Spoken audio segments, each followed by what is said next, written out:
what I found in some of the interviews with CDOs was that there are two different strategies.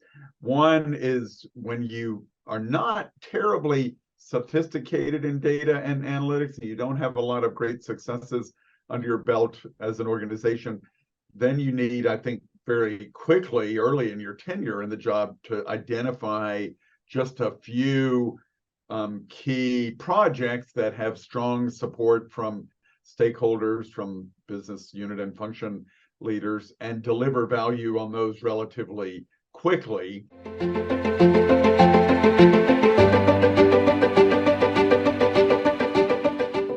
Welcome, everyone, to another episode of Data Strategy Unraveled. I'm your host, Khendr'a Reid, and today we have a very special guest with us, a world-renowned thought leader and author in the space of data analytics, Tom Davenport.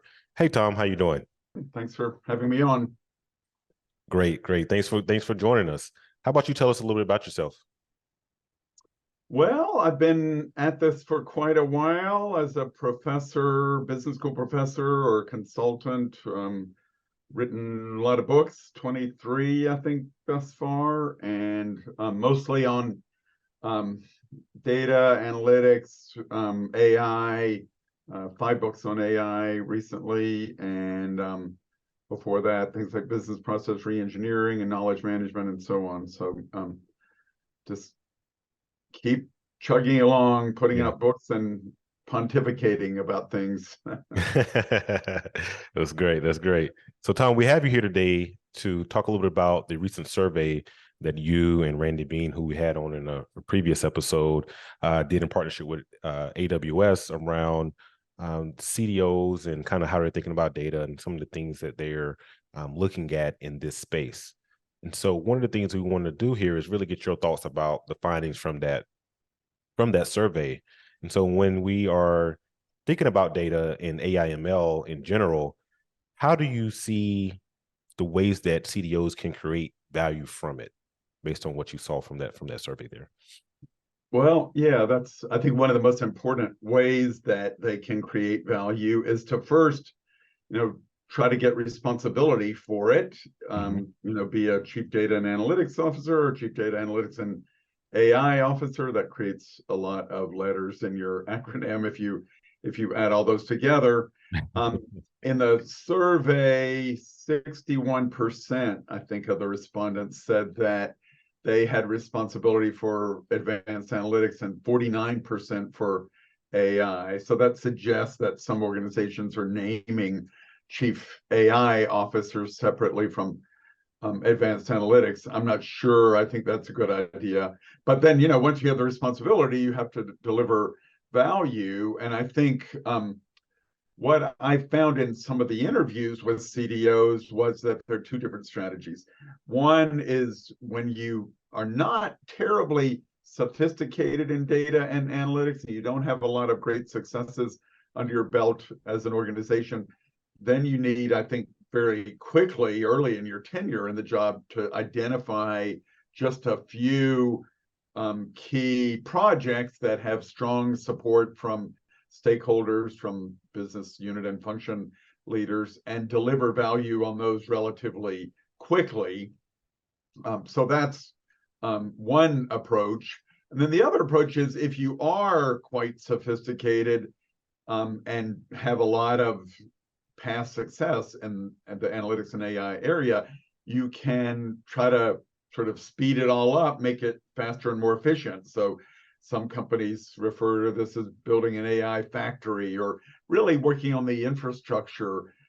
Do we have the kinds of reusable data sets and feature stores to make it much faster for data scientists to produce valuable outputs, instead of spending all of their time mucking around with data manipulation and so on. So those are kind of two distinct strategies depending on how far along you are in this space. Right. That's a great way to think about that. And so it seems, looking at that survey, that CDOs are starting to recognize the capabilities of not just AI, but Gen AI, with the advent of that and how that's really transforming the industry. But many have yet to move on this new technology. What do you see some of the common challenges that are being faced when looking to leverage generative AI? Yeah, I mean, I guess one of the challenges for CDOs is that many of them are not fully responsible for generative AI. We had 42% saying that they were responsible for generative AI strategy and execution. I'm not sure exactly who else is responsible unless there is a chief Yeah. AI officer or something.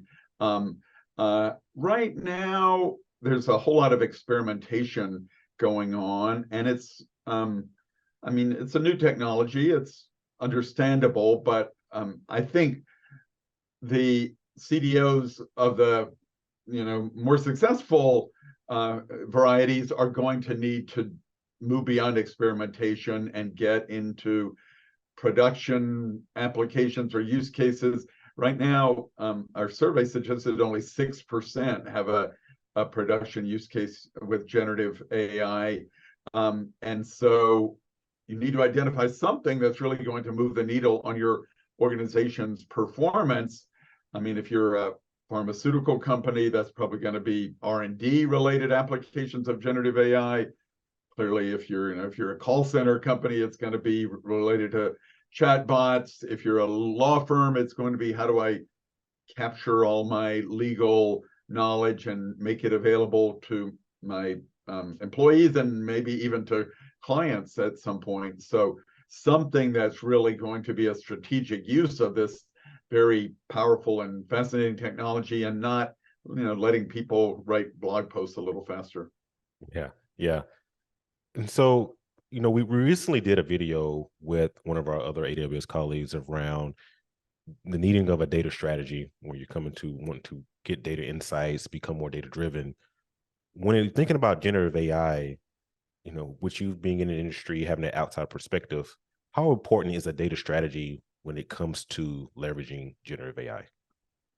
Well, I would argue that it's really quite important for a variety of reasons. One, in many organizations, this is a different type of data than they're used to managing. It's not rows and columns of numbers, it's text and video and image and so on. And in most organizations, you probably haven't seen a really high quality of data management and data quality in that space. And so there's a lot of curation that's going to be necessary if you're going to get that data in good enough shape so you can capture the knowledge in your generative AI system and start answering questions accurately with it. And even if you're talking about structured data, I think we'll pretty rapidly be in the position where we can answer all sorts of questions about structured data from generative AI if you have integrated data with common names, so that if I'm asking, how can I improve sales in the Western region, you have a definition of sales that everybody agrees upon in the organization. When the generative AI system goes to look for it, it finds the thing that you want, as opposed to 12 different definitions of sales across different parts of the company. So this technology does not solve your data integration problems. You need to do that separately. And from the data, the vast majority of CDOs said that they thought data strategy was important. I think it was 93% said it's crucial for getting value out of generative AI, but 57% said they really hadn't done anything much yet to change their data, and only 37% agreed, and even much smaller, 11% agreed strongly that, yeah, we're ready to pivot to generative AI. We have the data foundation that we need. So there's a lot of work ahead for these poor beleaguered chief data officers to get things in good shape and really start to add value with this new technology. Yeah, yeah. Thanks so much, Tom, for taking the time today to kind of walk us through that and some of those results that you saw from that survey. And for those that are listening and watching this video here, the survey will be available, and you can find that link in the description below, as well as any of the other previous Data Strategy Unraveled videos. And we look forward to having you all at our next video soon. Thanks so much, Tom. Yeah.